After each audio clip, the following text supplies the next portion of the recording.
तो ठीक। सेशन है कि रीड अलाउड क्यों और कितने तरीके के रीड अलाउड हो सकते हैं। तो हाँ, बचपन में सोने से पहले कहानी सुनना या एक अलग दुनिया में जाने को कहानी सुनना या सोचने को कहानी सुनना, किसी भी बारे में जानने को कहानी सुनना, पर कहानी सुनना हम सबको बहुत पसंद होता है।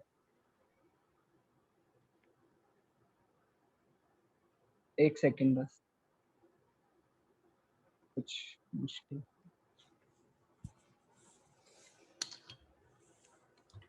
हाँ, सॉरी। हाँ, तो रीड अलाउड में कहानी है, इसलिए वो एक अच्छा तरीका है बच्चों को किताबों से मिलाने का। आपके हाथों में जब बच्चे किताब देखेंगे तो ज़रूर सोचेंगे कि मैं भी ऐसी और कहानियाँ पढ़ सकता हूँ, ये सब कहानियाँ तो किताबों में ही हैं। जिन्हें बचपन में कहानियाँ पढ़ाई जाती हैं, वो एक अच्छे रीडर बनते हैं, क्योंकि उन्हें कहानियों को सोचना, उसकी सोच से अपनी सोच को जोड़ना, कहानी की समझ बनाना कम उम्र से आने लग जाता है। एक सेकंड, मेरा इंटरनेट में कुछ प्रॉब्लम हो रही है। सुमित, हम तुम्हें सुन पा रहे हैं, पर मैं स्क्रीन शेयर करूँ?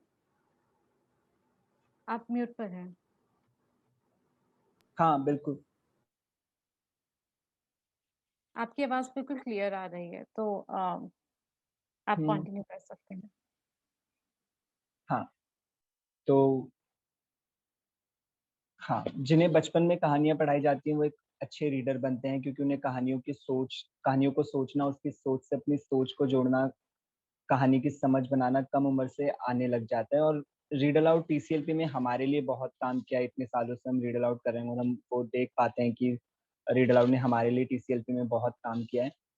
अभी मैं आपको एक कहानी सुनाता हूँ कि हमारी सिकंदरपुर वाली लाइब्रेरी में 2 मेंबर्स थे, दोनों सिस्टर थे, और वो मुझसे बहुत ज़्यादा डरते थे, या शायद डरते थे या नहीं डरते थे, पर मुझसे गुस्सा भी रहते थे और मुझे लगता है बहुत शांत रहते थे, जिसको मैंने गुस्सा समझा होगा।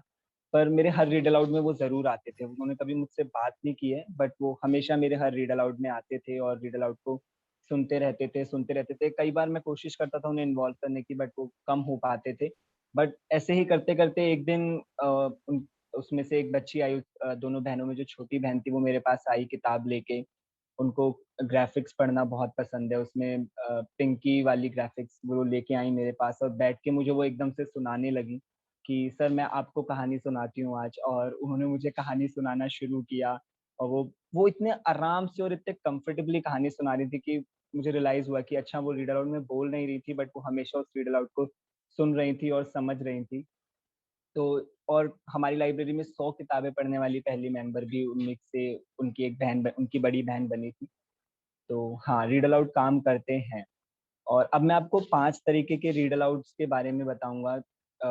इससे ज़्यादा हो सकते हैं, बट ये हम सोच रहे हैं कि ये इतने रीड अलाउड्स हैं और जो हम करते हैं टीसीएल में। सबसे पहले रीड अलाउड करना सिर्फ़ एक अच्छी कहानी सुनाने को। दूसरा है रीड अलाउड करना सोच को समझने को। अ, तीसरा है member to member read aloud, जिसके बारे में हमने कल भी थोड़ा-सा बोला था, और ये एक अच्छा रीड अलाउड है जिसमें मेंबर्स को अपने दोस्त या अपने पड़ोसी से ही कहानी मिल रही है। चौथा है वीडियो और ऑडियो रीड अलाउड, जो हम दुनिया सबकी के ज़रिए भेजते हैं। और पाँचवा है रीड अलाउड करना किसी दूसरी भाषा को जानने को। पर हम समझते हैं कि सबसे पहले किताबें अपनी भाषा में मिलनी चाहिए, पर हम किताबों को दूसरी भाषा सीखने के लिए भी इस्तेमाल कर सकते हैं। तो पाँचवा रीड अलाउड है रीड अलाउड करना किसी दूसरी भाषा को जानने को। और रीड अलाउड के सिर्फ़ ये 5 प्रकार नहीं होते, हम ये 5 तरह के रीड अलाउड करते हैं क्योंकि ये हमारे पर्पज़ को सूट करते हैं और हमारे मेंबर्स को। आप किस तरह का रीड अलाउड करेंगे, इस पर डिपेंड करेगा कि आप रीड अलाउड क्यों कर रहे हैं, ये बहुत ज़रूरी सवाल है। किसके साथ कर रहे हैं और आपके मेंबर्स की क्या रिक्वायरमेंट्स हैं। साथ ही इस पर डिपेंड करेगा कि आपका अपना अनोखा रीड अलाउड स्टाइल क्या है। और स्कूल में थिंकिंग रीड अलाउड जो है, क्योंकि ये सारे रीड अलाउड थिंक अलाउड बनते हैं, और ये एक रीड अलाउड में भी ये पाँचों चीज़ें हो सकती हैं। और स्कूल में मतलब, क्योंकि हम सब स्कूल गए हैं, हम सब ने देखा है। स्कूल में बहुत कम ज़ोर डाला जाता है कि हम रीडिंग करते समय सोचें, और हम बताएँगे कि रीडिंग थिंकिंग के लिए भी है। और उसमें ही मज़ा है जब आप कहानी के साथ-साथ सोचते हैं और अपनी सोच को साथ-साथ जोड़ते हैं। और बहुत सारे तरह के रीड अलाउड है, पर इन सब चीज़ में एक चीज़ कॉमन है जो मैंने बोला कि थिंकिंग है, इन सब में थिंकिंग है। आप अच्छी कहानी सुनाएँगे, member to member read aloud होगा या किसी दूसरी भाषा को सीखने के लिए होगा, वीडियो, ऑडियो होगा, उस सब में थिंकिंग है। तो एक तरीका है कि आप एक तरीके से हर रीड अलाउड थिंक अलाउड है। आप कहानी बस सुनाने को नहीं सुना रहे हैं, कहानी सुनाते वक़्त आपको अपनी ज़िम्मेदारी समझनी है, कि बच्चे का आगे तक कहानियों का एक्सपीरियंस आपके रीड अलाउड से बनेगा, उसका सोचने का तरीका आपके रीड अलाउड से बनेगा।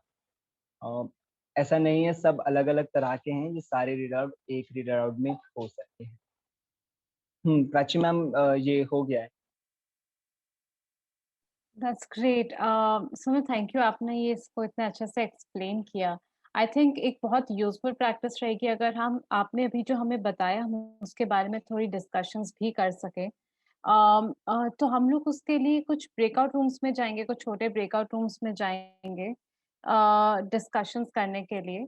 अम अगर तब तक किसी के पास सवाल है, आप प्लीज़ यहाँ पर रेज़ कीजिए। आई विल जस्ट चेक अगर दूसरे ब्रेकआउट रूम में डिस्कशन खत्म हो गया, then I will start creating smaller हाँ, रूम्स। हम थोड़ा इस बड़े ग्रुप में एक चीज कर सकते हैं कि अगर किसी के पास थोड़े सवाल हैं तो वो बड़े यस, ग्रुप में भी डाल दें। Can we do that yes, और is that too? Yes, yes, no okay. Definitely that's what I am saying कि हाँ, अभी हमारे पास थोड़ा-सा 2 मिनट का समय है, तो हाँ, हम यहाँ पे लार्ज ग्रुप में क्वेश्चन्स रेज़ कर सकते हैं सुमित के लिए। हाँ, and in the meanwhile I will checking दूसरे ब्रेकआउट रूम में डिस्कशंस हो गए हैं या नहीं। ठीक है। तो आप लोग प्लीज जो अभी सुमित ने शेयर किया शॉर्ट एंड स्वीट, उसको जरा आप कोई अगर सवाल है आपके मन में तो प्लीज चैट बॉक्स में शेयर करिए।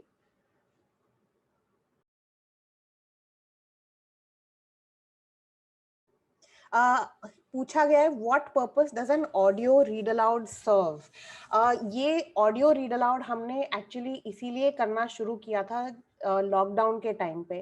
तो हमारे फिजिकल लाइब्रेरीज बंद हो गए थे, तो हमारा बच्चों से कांटेक्ट बंद हो गया था। तो हम लोग चाहते थे कि रीड अलाउड का सिलसिला बना रहे, वो टूटे नहीं कहीं पे भी।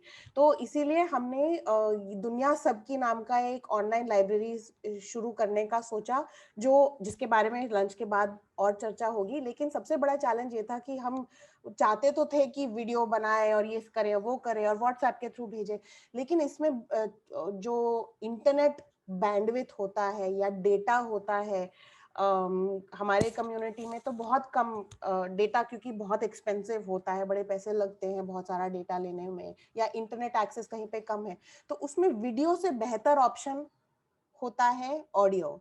तो एक्चुअली बेस्ट रीड अलाउड है इन पर्सन, कोई आमने सामने क्लासरूम या फिजिकल लाइब्रेरी में हो। अगर वो पॉसिबल नहीं है तो सेकंड बेस्ट है वीडियो, जहाँ पे लाइब्रेरियन या टीचर की शक्ल दिखे, उसके एक्सप्रेशंस दिखे। अगर वो भी पॉसिबल नहीं है तो audio is great. And audio में भी आप वर्ड्स और रीडिंग एंड थिंकिंग कर सकते हैं, इसीलिए ऑडियो। मैम, मेरा क्वेश्चन है कि and I think it ties both the questions together. मुझे इस्तेमाल करना है to introduce them to new talk. अभी हमारे बच्चे माउंटेन्स में हैं, अगर मुझे सी के बारे में बातें करना है तो I want to use read aloud to introduce हमारे बच्चे टू नए नए थिंग्स जो उनके उनके सराउंडिंग्स में नहीं है। क्या ये अच्छा आइडिया है कि या कि हम जो फेमिलियर है उसका उस तरह के थीम्स चूज करें?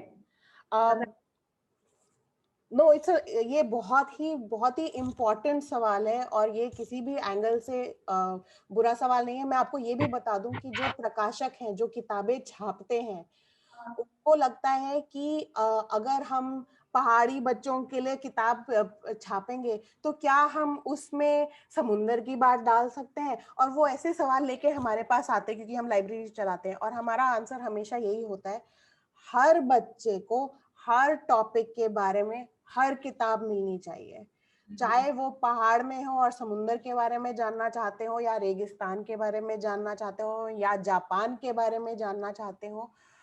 तो उनको हर टाइप की किताबें मिलनी चाहिए, और उनको वैसी किताबें भी मिलनी चाहिए जिसमें उनको अपनी झलक दिखे।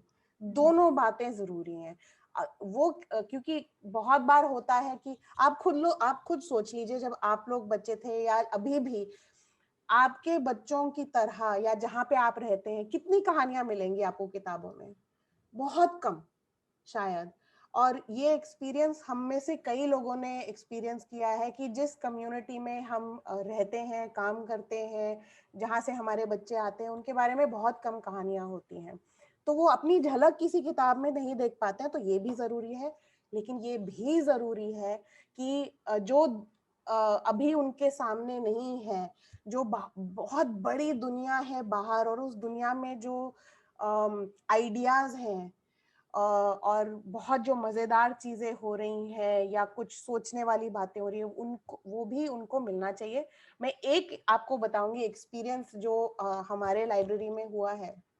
तो हमारे लाइब्रेरी में बहुत सारे बच्चे हैं जो हर कम्युनिटी से आते हैं, और शायद वैसे कम्युनिटी से भी आते हैं जिनको समाज में वो प्रिविलेज नहीं मिला है।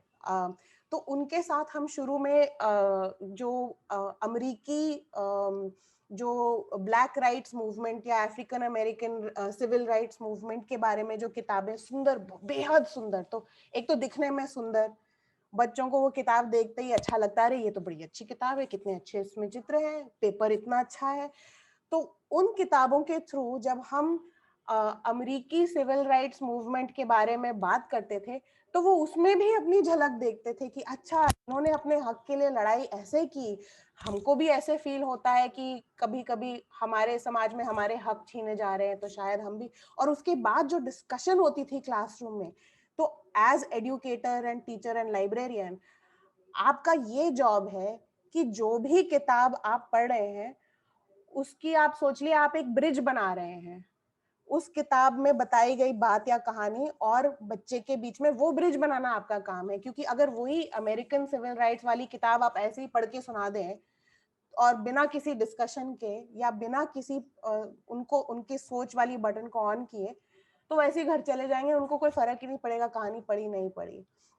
तो आप कैसे भी किताबें पढ़ सकते हैं, ऐसे कोई रोक नहीं है। कोई और सवाल है किसी के पास, या कोई जो आपने बोला how would you like to use a read aloud? ये हमने बहुत बार ये भी देखा है, स्पेशली उन लाइब्रेरीज में जो स्कूल से जुड़े हुए हैं, और स्पेशली उन एरियाज में जहाँ पे एजुकेशन और स्कूलिंग भी बहुत मतलब मुश्किल चीज है बच्चों तक पहुँचाना। तो कभी कभी उनको लगता है कि ऐसी किताबें ही रखी जाए जिसमें हमेशा कोई सीख हो। लेकिन मैं तो जानती हूँ हाजी पब्लिक स्कूल में ऐसा नहीं होता है, हर टाइप की किताबें होती हैं। लेकिन उनको लगता है कि बच्चों को सिर्फ वो सीखने वाली या स्कूल वाली किताबें ही देनी चाहिए। लेकिन ये बहुत जरूरी है कि वो ऐसी किताबें भी पढ़ें जो सिर्फ पढ़ने के लिए ही पढ़नी है, जिसमें उनको थोड़ा मजा आए, थोड़ा सा मस्ती लगे, उनको अपनी झलक मिल पाए। जरूरी नहीं कि उससे कोई एग्जाम में नंबर आएंगे। तो इससे ये बहुत ही पावरफुल तरीका है। तो बहुत सारे एजुकेटर मानते हैं कि ये टाइम वेस्ट है। तो ये गलत धारणा है मेरे हिसाब से। पढ़ाई की अपनी जगह है, और किताबों को अपने किताबी मजे के लिए पढ़ना, उसकी अलग एक बहुत जरूरी जगह है हर बच्चे की लाइफ में। तो क्योंकि वो बच्चे की जो भूख होती है ना अपनी इमेजिनेशन को सेटिस्फाई करने के लिए, वो कैसे भी सेटिस्फाई कर देंगे। जैसे वो यूट्यूब पे कुछ कुछ देखते रहेंगे, या अगर टीवी पे कुछ कुछ आ रहा है तो कुछ कुछ देखते रहेंगे। तो वो भूख है सब में कुछ नया जानने के लिए। तो इसको अगर हम फोकस कर सकते हैं उस भूख को और किताबों में डाल सकते, तो क्यों नहीं, व्हाई नॉट, अच्छी बात है।